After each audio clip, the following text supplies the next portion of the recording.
Grudge नहीं है मुझे किसी के खिलाफ। I leave a beautiful life, I leave a life of forgiving others, forgiveness, but eventually वो जीते उसी ही दलदल में है, उसी ही कीचड़ में है।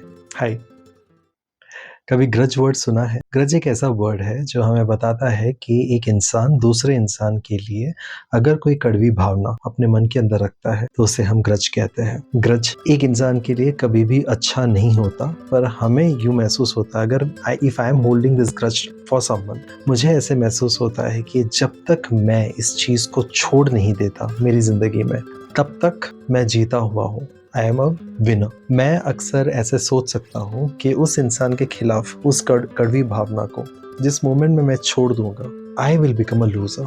और इसलिए कई बार हम उसे पकड़ के रखते हैं, हम उसे छोड़ते ही नहीं है। वी वॉन्ट अ लाइफ जहाँ पर मैं हमेशा हमेशा उस इंसान के बारे में जिसने मेरे खिलाफ कुछ किया है मैं पकड़ के रखूँ मेरे अंदर, and eventually I will start feeling suffocated, I will start feeling weak and I will start feeling weird, but still I want to hold it because I want to win. कितना अजीब बात है ना, एक इंसान अपने वेल बीइंग के लिए जीता है, बट अक्सर ऐसे सिचुएशंस में आकर कंफ्यूजन में चला जाता है और उसे लगने लगता है कि मैं जो कर रहा हूँ सही कर रहा हूँ, और जिंदगी भर कई बार सालों वो ग्रज को लेकर घूमता है। बट देन हमें बाहर से बहुत सारे एजुकेशन नॉलेज और बहुत सारे एडवाइसेस और बहुत सारे फिलॉसफीज सुनने मिलते हैं ना, कि हमें माफ़ कर देना चाहिए लोगों को, हमें उनसे उनके खिलाफ कुछ नहीं करना चाहिए, उनके खिलाफ कुछ सोचना नहीं चाहिए, हमें सबसे हंसकर मुस्कुरा कर बात करना चाहिए। एंड यू नो व्हाट, इस ग्रज को होल्ड करते हुए ही कुछ लोग फॉरगिवनेस के मुखौटे को पहन लेते हैं, हंसने मुस्कुराने वाले उस मुखौटे को पहन लेते हैं एंड शो के ग्रज नहीं है मुझे किसी के खिलाफ, and I live a beautiful life, I live a life of forgiving others, forgiveness, but eventually वो जीते उसी ही दलदल में है, उसी ही कीचड़ में है। और it's a saddening thing that they are not aware about this whole scenario that is going inside them.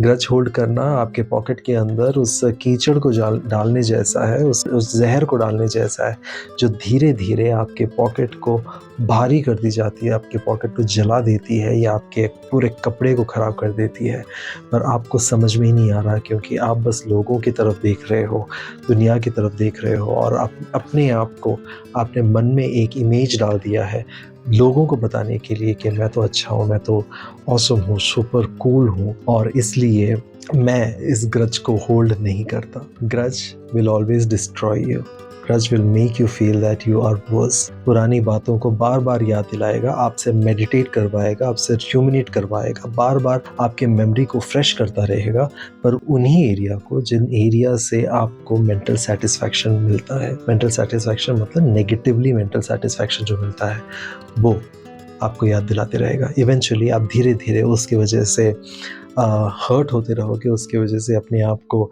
Destroy करते रहोगे और आपको समझ में भी नहीं आएगा। You will not be happy. मैं ये नहीं कह रहा हूँ कि आपके पुराने घाव की वजह से आपको दुख नहीं होना चाहिए, होना चाहिए। दुख ना हो तो एबनॉर्मेलिटी है, अगर दुख हो रहा है तो that is very normal, but then the point is उसको ग्रज में कन्वर्ट कर ग्रज में रहना, that will actually create a bigger trouble in your life। और इसलिए हमारी जिंदगी की कोशिश ये होनी चाहिए कि हर दिन हम खुद को एनालाइज करें, जांचें कि क्या मैं किसी के लिए उस खटास को, उस कड़वेपन के उस भावना को मेरे अंदर लेकर घूम रहा हूँ कि नहीं। क्योंकि शायद अगर मैं उस जांच को ना करूँ, उस एग्जामिनेशन को ना करूँ, तो कल शायद मैं उस छोटे से बिटरनेस को बड़ा कर दूंगा और मुझे समझ में भी नहीं आएगा कि ये कब शुरू हुआ था। And slowly I will start hating that person without any reason.